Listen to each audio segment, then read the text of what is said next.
Ho an'ny fikambanana mamiko ny taniko Madagasikara kosa dia ireo gadra voafonja eo anivon'ny fonja be ny Tsiafa no nisafidian'izy ireo nitolorana fanampiana ara-tsakafo tamin'ity androany ity.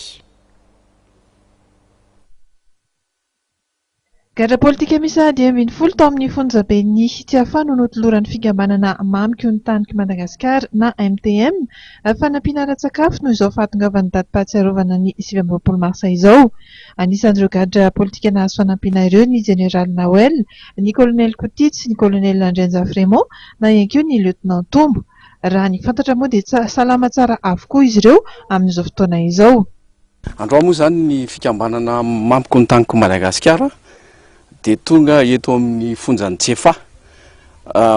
Voalohany indrindra ny fankalazana ny 27 marsa 1770 dia adidinay zany no mijery ireo gadra politika izay nampahafantarana anay ny fisiny eto amin'ity fonjan'ny Tsiafa ty. Raha izay faharoa manarakaraka ny 27 marsa 2024 koa dia nitsingerina ny 15 taona ny fikambanana mamiko ny taniko Madagasikara. Mahita nareo reto solitena ny tangalamena sy ny hazomanga reto dia marika zany ilay fampihavanana izay tokony natao. Io moa zany efa nidradradradraina ihany izy io, betsaka nidradradratra momba ny resaka hoe fampihavanam-pirenena izay tokony natao talohan'ny fifidianana, kanefa moa dia nivadika ny zavatra nitondrana anazy dia tsy mahagaga raha tonga amin'izao situation misy antsika amin'izao fotoana izao. Niona tamin'ireo gadra politika zany zay tato amin'ity fonjan'ny Tsiafa ty dia tafaresaka izay tamin'ny colonel Raymond Andrenjafy.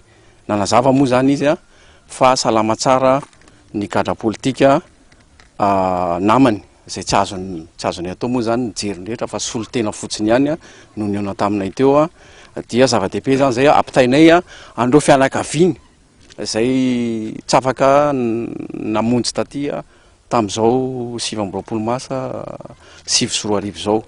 Ka dia ho anay zany ny teniko dia tsotra hoe tokony ireo mpitondra fanjakana izay mitondra amin'izao tsika amin'ny teny izao dia tokony atao vaindron-dara famoahana an'ilay gadra politika dia mirosoko tsika amin'ilay fampihavanam-pirenena mba hisian'ilay firenena eto amin'ny tany sy ny firenena. Tsy nodinoina ihany koa anefa ireo gadra politika eny amin'ny fonjana Tanimora. Misy 2 izy ireo izay nahazo fanampiana ihany koa. Ary ny afatra apetrakay amin'ny mpitondra fanjakana amin'izao 4e république zao dia zao mangataka izahay ny mba hamoahana an'ireo gadra politika ireo amin'izay satria heverinay fa tafiditra ao anatin'ilay feuille de route izay famoahana ny gadra politika izay tsy natao tagnatin'iny tedy zamita iny no ny antony maro samihafa lafiny politika zany. Amin'izao fotoana izao kosa efa mipetraka ny filoha Ery Rajaonarimampianina dia mangataka zahay amin'ny fitondrana ny mba hamoahana an'ireo gadra politika ireo amin'ny fomba haingana dia haingana. Nanotrona ny fikambanana MTM moa ireo tangalamena sy hazomanga vitsivitsy satria dia tiana nasongadina tamin'ny hetsika tahaka izao ny fampihavanam-pirenena. Fa zay rehefa mandeha dia tsy manao politika ary iarabana koa ireo namana rehetra any amin'ny faritra eto Madagasikara, ireo rehefa mandeha ny nahara-drazana nahara-pinoana sy nytoma zahay any amin'ny faritra Tsinana, faritra Atsimo, faritra Andrefana, faritra Avaratsy, voatany. Fa fotoana lehibe tokoa ny androany satria manatantara tamin'ny tolona fanavotana ny Madagasikara dia mijoro zay rehefa mandeha nitondra an'izay ary ilainay mba hiroso amin'ny fampihavanam-pirenena marina izao fitondrana 4e république zao.